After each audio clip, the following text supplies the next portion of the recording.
السلام علیکم ورحمۃ اللہ وبرکاتہ۔ ویلکم ٹو لرن دین اسلام۔ آج کا جو ہمارا ٹاپک ہے وہ ہے چاند گرہن کے بارے میں، اسے خسوف القمر بھی کہتے ہیں۔ چاند گرہن کیوں ہوتا ہے، اس کے بارے میں آج ہم بات کریں گے۔ سائنس کے مطابق جب زمین سورج اور چاند کے درمیان آ جاتی ہے تو زمین کا سایہ چاند پر پڑتا ہے، اسی کو خسوف القمر کہتے ہیں۔ یہ ایک قدرتی فلکیاتی واقعہ ہے جو اللہ تعالیٰ کی بنائی ہوئی کائناتی ترتیب کے تحت وقوع پذیر ہوتا ہے۔ قرآن مجید میں ہے، سورۃ الانبیاء میں، بسم اللہ الرحمن الرحیم، وَهُوَ الَّذِي خَلَقَ اللَّيْلَ وَالنَّهَارَ وَالشَّمْسَ وَالْقَمَرَ كُلٌّ فِي فَلَكٍ يَسْبَحُونَ۔ وہی ہے جس نے رات اور دن، سورج اور چاند کو پیدا کیا، سب ایک ایک مدار میں گردش کر رہے ہیں۔ قرآن یہ بھی بتاتا ہے کہ سورج اور چاند اللہ کی نشانیاں ہیں اور ان کے نظام سے انسان حساب سال معلوم کرتا ہے، سال کے بارے میں اسے پتہ چلتا ہے۔ اور قیامت کے مناظر میں چاند کے گرہن کا ذکر آتا ہے قرآن مجید میں، سورۃ القیامہ میں ہے، وَخَسَفَ الْقَمَرُ، اور چاند بے نور کر دیا جائے گا، یعنی ڈھک دیا جائے گا۔ چاند گرہن اللہ تعالیٰ کی قدرت کی نشانی ہے۔ یہ نہ تو کوئی شگن ہے نہ نحوست ہے، بلکہ یہ عبرت و خشیت کا مقام ہے۔ نبی کریم صلی اللہ علیہ وسلم کے زمانے میں جب چاند گرہن ہوا تھا تو آپ صلی اللہ علیہ وسلم کیا عمل کیا کرتے تھے؟ نبی کریم صلی اللہ علیہ وسلم کا سنت طریقہ یہ تھا، جب چاند گرہن ہوتا تھا تو نماز خسوف ادا کرنا۔ آپ صلی اللہ علیہ وسلم نے صحابہ کرام کو جماعت کے ساتھ نماز پڑھائی تھی، سب کو اکٹھا کیا اور انہیں با جماعت نماز پڑھائی۔ یہ نماز 2 رکعت ہے اور ہر رکعت میں 2 رکوع ہوتے ہیں۔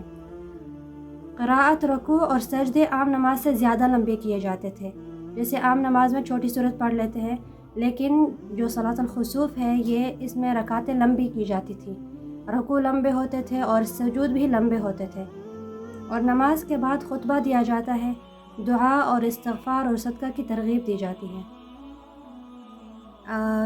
جو صلاۃ الخسوف ہے اس میں اذان نہیں دی جاتی اور نہ ہی اس کی اقامت ہوتی ہے۔ اعلان کیا جاتا ہے الصلاۃ الجامعہ، یہ مسنون ہے، سنت طریقہ ہے، یہ مرد نہیں بلکہ عورتیں بھی یہ نماز ادا کر سکتی ہیں۔ چاند گرہن جو ہوتا ہے وہ رات کو ہوتا ہے، اس لیے بلند آواز میں قرأت کی گنجائش ہوتی ہے، مطلب بلند آواز میں اس کی قرأت کی جاتی ہے۔ اگر جماعت نہ ہو سکے، کوئی جماعت میں نہیں جا سکتا تو وہ تنہا بھی ادا کر سکتے ہیں، اور دعا اور استغفار بھی لازمی کیا کریں۔ یہ قرآن کی طرف سے قرآن میں اللہ تعالیٰ نے یہ رہنمائی بتا دی ہے کہ خوف خدا اور یاد دہانی، جب اللہ تعالیٰ چاند کو گرہن لگاتا ہے تو یہ ہمیں اللہ تعالیٰ سے ہمیں خوف پیدا ہونا چاہیے کہ ہمارے گناہ زیادہ ہو چکے ہیں اور ہمیں استغفار کر لینی چاہیے، اللہ تعالیٰ اپنے جلال میں ہے۔ اس لیے یہ سورۃ لقمان میں ہے اور سورۃ ابراہیم میں، اللہ الذی سخر الشمس والقمر، اللہ ہی ہے جس نے سورج اور چاند کو مسخر کیا۔ یہ جو چاند گرہن ہوتا ہے یا سورج گرہن ہوتا ہے، یہ حوادث ہمیں اللہ تعالیٰ کی قدرت کو یاد دلاتے ہیں، تاکہ ہم غفلت سے نکل کر یاد الہی، توبہ اور اصلاح عمل کی طرف آئیں۔ ہم دنیا میں اتنا مشغول ہو جاتے ہیں کہ اللہ تعالیٰ کو بھول جاتے ہیں، تو اللہ تعالیٰ ہمیں یاد دہانی کے لیے یہ نشانیاں اللہ تعالیٰ نے رکھی ہیں اور ہمیں توبہ استغفار کرنی چاہیے۔ آپ صلی اللہ علیہ وسلم کے زمانے کا ایک واقعہ ہے، جب آپ صلی اللہ علیہ وسلم کے ساجزادے ابراہیم کے انتقال کے دن بھی گرہن ہوا تو لوگوں نے یہ سبب سمجھا کہ آپ صلی اللہ علیہ وسلم کا بیٹا وفات پا گیا ہے، تو اس لیے چاند گرہن ہوا۔ تو آپ صلی اللہ علیہ وسلم نے واضح فرمایا کہ گرہن کا کسی کے مرنے یا جینے کی وجہ سے نہیں ہوتا، یہ بخاری شریف میں موجود ہے۔ یہ اللہ تعالیٰ کی نشانیاں ہیں جو اللہ تعالیٰ ہمیں دکھاتا ہے، ہمیں یاد دہانی دلانے کے لیے۔ حدیث میں ہے، نبی کریم صلی اللہ علیہ وسلم نے فرمایا، صحیح بخاری اور صحیح مسلم دونوں میں یہ حدیث ہے، فَإِذَا رَأَيْتُمْ ذَلِكَ فَادْعُوا اللَّهَ وَكَبِّرُوا وَصَلُّوا وَتَصَدَّقُوا، جب تم گرہن دیکھ لو تو اللہ تعالیٰ سے دعا کرو، تکبیر کہو، نماز پڑھو اور صدقہ دو۔ دعا، توبہ اور استغفار کرنا چاہیے مسلمانوں کو۔ آپ صلی اللہ علیہ وسلم نے گرہن کو قیامت کی ہولناکیوں کی یاد دہانی قرار دیا اور فرمایا کہ یہ اللہ تعالیٰ کی طرف سے خوف دلانے والی نشانی ہے، لہٰذا اس وقت زیادہ استغفار کیا جائے۔ نبی کریم صلی اللہ علیہ وسلم نے فرمایا کہ گرہن کے وقت محتاجوں کو خیرات دو تاکہ اللہ تعالیٰ کی رحمت نازل ہو۔ اچھے اچھے کام کرنے چاہیے کہ اللہ تعالیٰ راضی ہو جائے ہم سے۔ تو اس کے علاوہ انسان کو اللہ تعالیٰ سے کی تکبیر کرنی چاہیے، تحمید کرنی چاہیے، تحلیل کرنی چاہیے۔ ہمیں خرافات سے بچنا چاہیے۔ نحوست، شگون یا نجومی باتیں جو ہوتی ہیں وہ باطل ہوتی ہیں، جھوٹی ہوتی ہیں، ان پر ہمیں یقین نہیں کرنا چاہیے۔